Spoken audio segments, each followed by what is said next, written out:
Hi guys, welcome back to my channel. So today is the last part of my travel diary and I just wanted to talk to you guys more about my exchange experience and living in Korea, the necessities and I guess the lifestyle that I had to adapt to. I definitely didn't know what to expect when I first arrived, but it was something of a culture shock. Korea itself is a very exclusive culture. And because I've grown up in Australia, there's a lot of multiculturalism around me. I see so many people with so many different races that when I got to Korea, it was a bit of a shock when all I could see was just Koreans, hardly any other races. I don't know if it's a common thing or not in a lot of Asian countries or in a lot of other countries outside the world, but for me it was definitely something that I wasn't used to. I also wasn't used to the weather.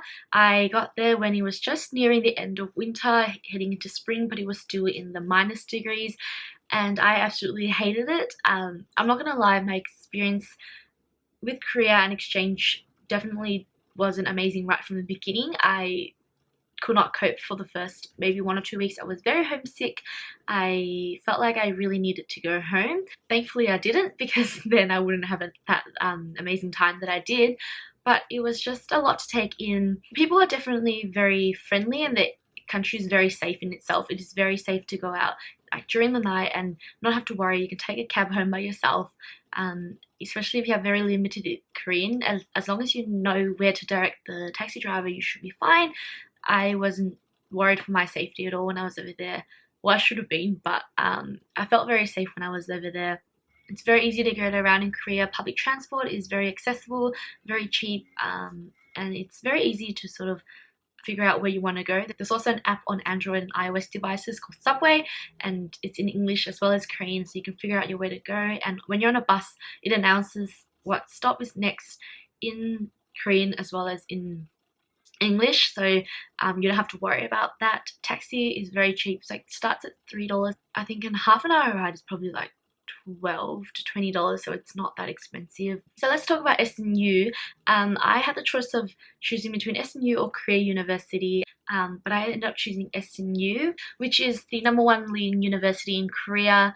It is situated on a mountain, so Mount Gwanaksa, and it is quite far from the central city, so it's about a half an hour train ride. I actually think it's quite a very good university, especially if you want to go on exchange. If you're a business student, you'll definitely find it very easy to find English taught subjects. I personally did a lot of more humanities and like social science sort of subjects, like history and stuff, which do have English taught subjects, but it is sort of harder to get into, and you have to go through this whole process of applying if the class is full and then waiting in a line and all these forms and stuff. But once you get into them, it's just smooth sailing from there. I felt that most of the people that I knew got into classes that they wanted to get into. Some people had issues because they were graduate students. The dorms at SNU aren't that amazing. They're quite old for the undergraduates, and there's two types. So for girls, you either live in a dorm where it's a building and you only share with one roommate, and on the floor there's a shared bathroom, or you live in a room where it's like an apartment sort of room and there's 6 people living in that apartment and you share the one bathroom and you have to clean it yourself. Personally, I lived in the one where you had a shared bathroom, but I liked that more because I didn't have to clean out the own bathroom, and I never had an issue of going to the bathroom and not having a shower available or having to line up, because everybody's pattern's very different. There's also a kitchen area, and ours was huge. You can cook and stuff over and sit down and watch TV as well if you wanted to. They also have a lot of different cafeterias on campus. There's also Dom Caf, and the food is quite cheap, $3 or $4 a meal, and it's a very filling meal. Food that's really nice, and it's very different every day of every week.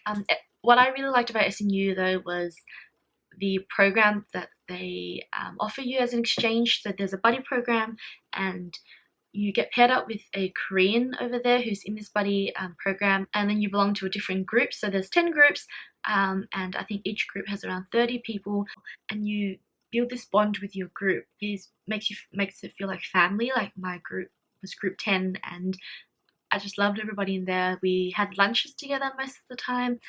every week, although I didn't really go to all of them. We had dinners, we had different activities. So we went bungee jumping, we visited palaces, different tourist attractions in Korea, and I just appreciated all the people in that group so much, and the dedication that they gave to us by organizing these activities, and also the other exchange students that were in there. And you learn so much about people. The SNU Buddy program itself, I think, is very successful.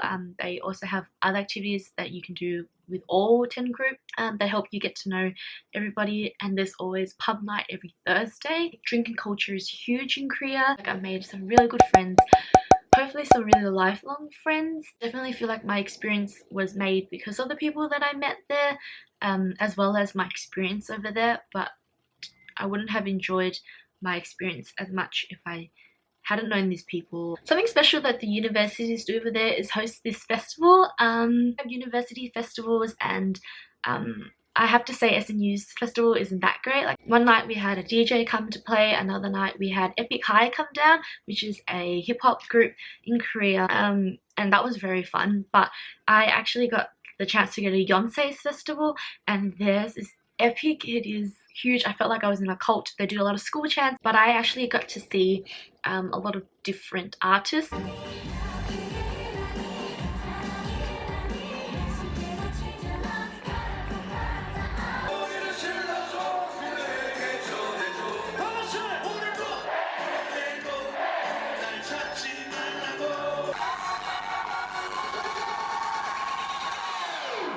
뭐라고?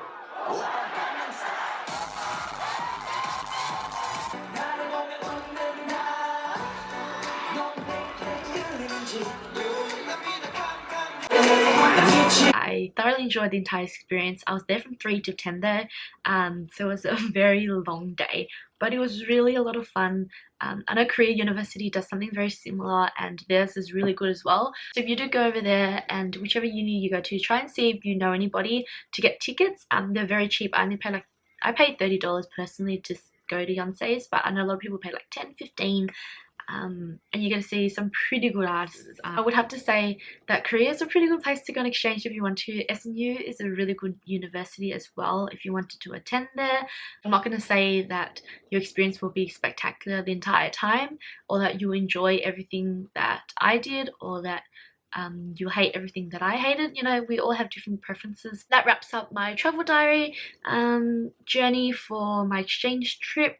If you have any questions, leave comments down below letting me know what you want to know about, I guess, my experience, where I went to, and all this other stuff. I'll link part 1 and part 2 down below as well. I hope you guys have a great day, and I shall see you guys next time. Bye!